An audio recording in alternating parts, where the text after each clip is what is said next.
नमस्कार, आप देख रहे हैं आज तक डिजिटल और मैं हूं आपके साथ अनूप आकाश वर्मा और मेरे साथ हैं क्राइम तक के डिप्टी एडिटर चिराग गोठी। चिराग, बहुत बहुत स्वागत है आपका। उत्तर प्रदेश में ऐसा लग रहा है जैसे कोई महोत्सव है, महोत्सव नौकरी का। बेरोजगारी का स्तर पूरे हिंदुस्तान में क्या है इससे हम सभी वाकिफ हैं। इसलिए जब कभी कहीं कोई वैकेंसी निकलती है तो लोग उस पर टूट पड़ते हैं। तकरीबन 60,000 वैकेंसी उत्तर प्रदेश पुलिस में निकाली गई और तकरीबन 48 लाख लोग उसमें बैठे। पर्चे भी लीक होने की खबरें आई सोशल मीडिया पर। सोशल मीडिया पर यह भी खबर आई कि सनी लियोनी वो भी यूपी पुलिस की भर्ती में शामिल हो रही है। बाद में पता चला कि नहीं, वो तो तकनीकी दिक्कत की वजह से सनी लियोनी नाम आ गया और उसकी फ़ोटो भी छाप दी थी, हर तरह की फ़ोटो छाप दी थी उसकी। और इसके अलावा जो अव्यवस्था दिखाई दी, 48 लाख संख्या कम नहीं होती, बहुत होती है। उसके लिए कैसी समुचित व्यवस्था होनी चाहिए, कैसी रही, इस पर भी हम बात करेंगे। लेकिन चिराग, जो सबसे मौजूद सवाल है, कोई भी एग्ज़ाम होता है और किसी भी स्टेट में एग्ज़ाम हो, सिर्फ उत्तर प्रदेश की बात नहीं है, सबसे बड़ी जो चुनौती होती है वो ये कि एग्ज़ाम को सही तरीके से उसको करा पाना, पर्चा लीक ना हो, रद्द ना हो जाए एग्ज़ाम। बड़ी मुश्किल से एग्ज़ाम का मौका आता है, कई लोगों की उम्र निकल जाती है, कई लोगों का लास्ट अटैम्प्ट होता है, कई लोगों का फर्स्ट अटैम्प्ट भी होता है, किसी का पहला अनुभव खराब होता है, किसी का जाते जाते बोरिया बिस्तर लग जाता है। तो कोई भी एग्ज़ाम जब सरकारी नौकरी के लिए निकाला जाता है राज्य सरकार द्वारा तो चुनौतियां तो होती हैं। उत्तर प्रदेश पुलिस में जो पुलिस की भर्ती का जो एग्ज़ाम ये अभी हुआ है, सबसे बड़ी अफवाह फैली या खबर है क्या है कि पर्चा लीक हो गया, पर्चा लीक हो गया, पर्चा लीक हो गया। सोशल मीडिया पर क्वेश्चन पेपर तैर रहे हैं चारों तरफ। क्या है कहानी, खबर क्या है? देखिए, बहुत बड़ा एग्जाम है उत्तर प्रदेश में। जो कांस्टेबल भर्ती प्रक्रिया होती है, 60,000 वैकेंसी। आप सोचिए, दिल्ली पुलिस की करीब करीब 1 लाख फोर्स है, जिसमें आप सोचिए 60,000 यूपी में कांस्टेबल भर्ती होंगे। इस प्रक्रिया के तहत चुने जाएंगे। एग्जाम होगा, फिजिकल होगा, इसके अलावा इंटरव्यू भी होगा। लेकिन एक पहला प्रोसेस होता है एग्जामिनेशन। 48 लाख लोग, आप सोचिए, मतलब आधा करोड़ लोग बैठ रहे हैं उसके एग्जाम देने के लिए। और ऐसे में कई सारे सेंटर्स अलग अलग जिलों में, अलग अलग लोगों, पुलिस की ड्यूटी, एग्जामिनर्स की ड्यूटी, सरकार के कई लोग इसमें लगे रहते हैं। यानी बहुत बड़ा अरेंजमेंट होता है और करोड़ों रुपए खर्च होते हैं एक एग्जाम कंडक्ट करने में। अब आप सोचिए कि अगर खबरें ऐसी आ जाए कि लीक हो गया है या ये तमाम, तो ऑब्वियसली प्रशासन की सेटबैक है। इसमें भी एक खबर आई कि लीक हो गया है। अब होता क्या है कि हर पेपर के लिए आप टाइम ड्यूरेशन है, आप एक साथ तो सबको एक टाइम पर बैठाकर एग्जाम कंडक्ट करा नहीं सकते, क्योंकि इतनी जगह भी नहीं है आपके पास कि प्रेमाइसेस इतने सारे हो कि आपने वो व्यवस्था कर लो कि सबको एक साथ बिठाएं, 1 घंटे में पेपर लें और सबसे क्वेश्चन पेपर वापस ले लें, या उनको दे दें कि ठीक है भाई अब तक एग्जाम खत्म हो गया। क्यों एग्जाम में ये जो आती है कि भाई लीक हो गया एंड ऑल? क्योंकि एक इंटरवल्स में एग्जाम्स हो रहे हैं, बहुत सारे क्वेश्चन पेपर सेट्स हुए हैं, वो आ रहे हैं अलग अलग। ऐसा नहीं कि वो सेम है, अलग अलग ही हैं, लेकिन ऑब्वियसली अलग कितना अलग हो जाएगा, एक रफ आइडिया तो मिल ही जाता है। जो मान लीजिए 10 से 12 एग्जाम दे रहा है, जिसको 5 से 6 देना है, उसको एक रफ आइडिया मिल गया कि 10 से 12 में ये क्वेश्चन आए थे, तो माइट हैव इसके आसपास ही होंगे क्वेश्चन, जो कि होते भी हैं।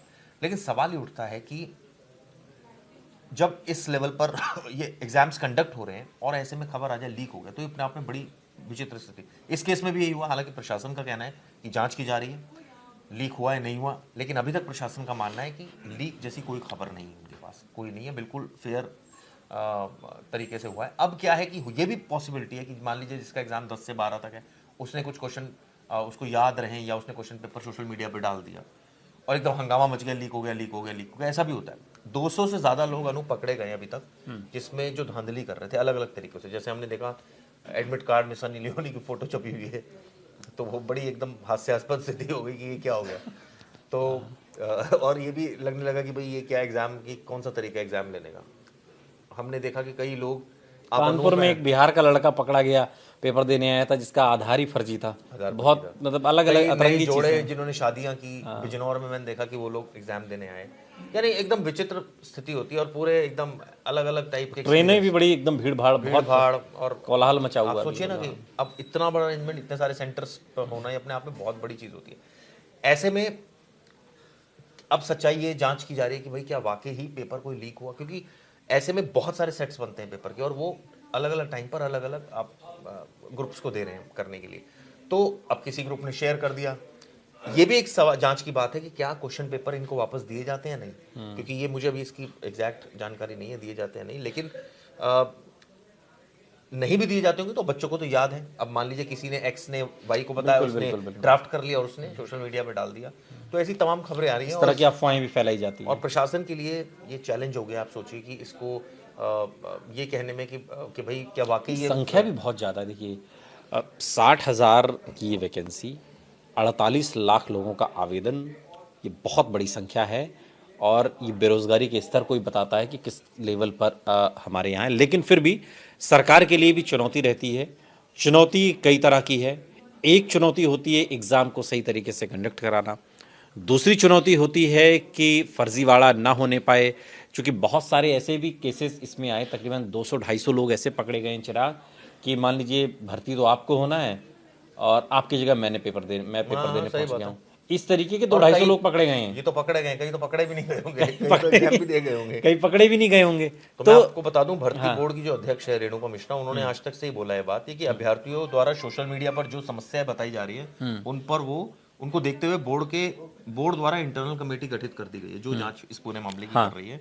और अभ्यर्थियों के द्वारा सोशल मीडिया पर वायरल क्वेश्चन पेपर और आंसर शीट को लेकर भी जांच की जाएगी। मतलब आप सोचिए कई जगह तो आंसर शीट भी जो है वो दरअसल ये भ्रम फैला क्यों, क्योंकि जो ये वैकेंसी 60,000 निकाली गई, ये जो परीक्षाएं ये कई पाली में की गई। और मान लीजिए एक पाली में मैंने एग्ज़ाम दिया और मेरे जो क्वेश्चन पेपर है उस क्वेश्चन पेपर को मैंने सोशल मीडिया पे डाल दिया, यही है पेपर जो आया है। और अगली पाली के लोग वहाँ पे हड़कंप मच गया कि अरे ये पेपर तो लीक हो गया। फिर ये इस तरीके से भी हड़कंप, एक तो ये होता है व्यवस्था। कई बार ऐसा भी होता है पर्चा लीक भी हो जाता है।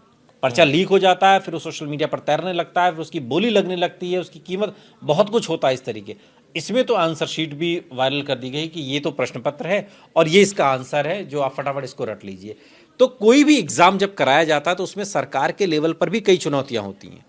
अब चूंकि 60,000 लोगों की व्यवस्था करनी थी एग्जाम की, तो अलग अलग स्कूलों में और वहां पर भी समुचित व्यवस्था करना कि नकल भी ना हो, बावजूद इसके 200-250-300 नकलची पकड़े गए जो किसी दूसरे की जगह एग्जाम दे रहे हैं। तो ये हर एग्जाम में इस तरीके की चीज़ें होती हैं। लेकिन उत्तर प्रदेश में जब पुलिस की भर्ती के दौरान 60,000 की जो भर्ती थी, उसमें जब इस तरीके की चीज़ें आई, जिसमें सबसे पहले तो नकलची जो 200-250-300 लोग पकड़े गए जो किसी दूसरे की जगह एग्जाम दे रहे थे, दूसरी जो एक अव्यवस्था की बात सामने आ रही है, और तीसरी जो सबसे इसमें महत्वपूर्ण बात है वो ये कि जिस तरीके से ये पूरा एग्ज़ाम कराया गया। कोई भी एग्ज़ाम होता है तो उसमें जो परीक्षार्थी होते हैं उनकी कोशिश होती है कि सब कुछ विधिपूर्वक हो, कहीं कोई घपलेबाजी ना हो। लेकिन जब क्वेश्चन पेपर आंसर शीट के साथ वायरल होने लगता है तो शक गहरा जाता है और चिंता बढ़ जाती है। लेकिन ये सब कुछ उत्तर प्रदेश में जो हुआ है उसकी फिलहाल जांच चल रही है, और जब तक जांच नहीं हो जाती कुछ भी नहीं कहा जा सकता। बहुत बहुत शुक्रिया चिराग इस तमाम जानकारी के लिए आपका। यहाँ रुक रहे हैं लेकिन आप कहीं जाइएगा नहीं, बने रहिए हमारे साथ, देखते रहिए आज तक डिजिटल।